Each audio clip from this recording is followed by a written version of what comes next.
देखिए नीट 2017 का क्वेश्चन है। मैं क्वेश्चन पढ़ता हूँ, ध्यान से समझिएगा, थोड़ा टेक्निकल लैंग्वेज है। क्वेश्चन कह रहा है कि Preeti reached a metro station and found that the escalator was not working. आप जानते हैं मॉल्स वगैरह में या मेट्रो वगैरह में एस्केलेटर होता है, एक पट्टी होती है जो चला करती है, ऐसे जीना से बनता रहता है। आप खड़े हो जाओ तो चलता हुआ चला जाएगा, अगर नहीं चल रहा है तो आप सीढ़ी के जरिए उसमें भी जा सकते हो। ठीक है, लिखा है Preeti reached the metro station and found that the escalator was not working. ठीक है, she walked up the stationary escalator in time T1। तो नहीं चल रहा था तो अपना खुद ही सीढ़ी की तरह समझा और चढ़ते चली गई और T1 टाइम पे पहुंच गई। ठीक है, अदर डे जब गई तो if she remains stationary in the moving escalator, दूसरे में क्या होता है, एस्केलेटर मूव कर रहा था तो वहां पर जाकर खड़ी हो गई उसके ऊपर केवल, और T2 टाइम पे पहुंच गई। ठीक है, the time taken by her to walk up in the moving escalator, अगर मूविंग एस्केलेटर है उसमें और चलना चाहती है तो उसको कितना टाइम लगेगा। देखो ध्यान से, प्रीति को ले जाते हैं मेट्रो स्टेशन। देखो एक्चुअली में आपको ग्राउंड से जाकर के कुछ हाइट तक जाना है, यहाँ तक पहुँचना है, हमें ग्रेविटी से मतलब नहीं है। तो एस्केलेटर में जीने ऐसे ऐसे दिखते जाते हैं ना, ऐसे ऐसे दिखते जाते हैं। तो कुल मिलाकर यहाँ से यहाँ पहुँचना है आपको, इस ये डिस्टेंस ग्राउंड से यहाँ पहुँचना है। इस जीने का ये ना समझिएगा चढ़े फिर ऐसे जीना चले, इतने चौड़े थोड़ी होते कि ऐसे एक स्टेप चढ़े फिर 10-20 कदम चले फिर चढ़े फिर 2-4 कदम चले, ऐसा नहीं होता है। वो छोटे होते हैं, एक एक स्टेप होते हैं। तो टोटल डिस्टेंस डी कवर कर रहा है। ठीक है, प्रीति की वेलोसिटी को हम फिलहाल वीपी मान लेते हैं और एस्केलेटर की वेलोसिटी को हम वी मान लेते हैं। ठीक है, तो पहले केस में क्या था कि वो गई और एस्केलेटर काम नहीं कर रहा था, रुका हुआ था। यानी फर्स्ट केस में क्या था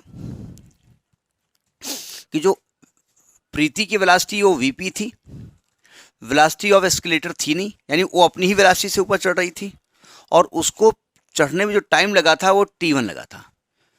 तो यानी कि अगर हम यहाँ से वेलोसिटी ऑफ वीपी निकालें, वेलोसिटी ऑफ क्या होता है, डिस्टेंस अपॉन टाइम, यानी D अपॉन T1। इसका क्या यूज़ होगा हमको नहीं मालूम, फिलहाल हम एक रिलेशन बना करके यहाँ पर रख देते हैं। ठीक है, सेकेंड डे जब गई वो, सेकेंड केस सेकेंड डे के बारे में बात कर रहे हैं।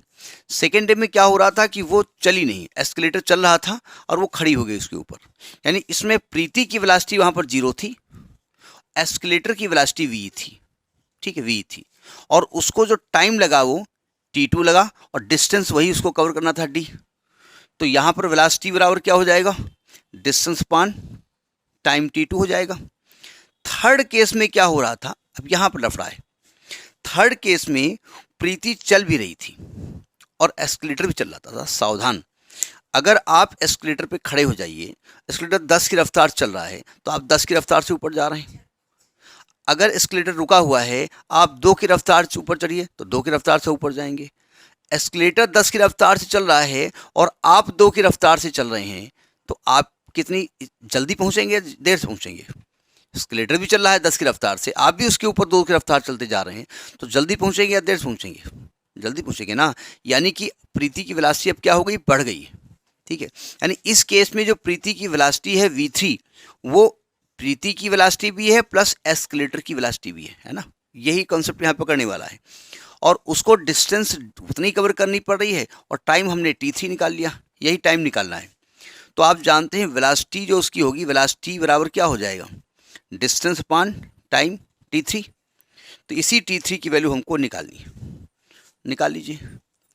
तो इस वेलोसिटी का मान रख दो उठा करके, Vp की जगह क्या रखोगे, D upon T1 Vp, D upon T1, और velocity of escalator D upon T2 और is equal to D upon T3। ये T3 D से डिवाइड कर दो तो 1 upon T1 plus 1 upon T2 is equal to 1 upon T3।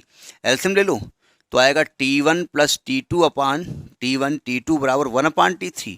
चूँकि T3 निकालना है इसको पलट दो तो T3 बराबर T1 T2 upon T1 plus T2, इतना टाइम उसको लगेगा। ठीक है, तो इसका जो पार्ट सही है दैट सी पार्ट इज सही।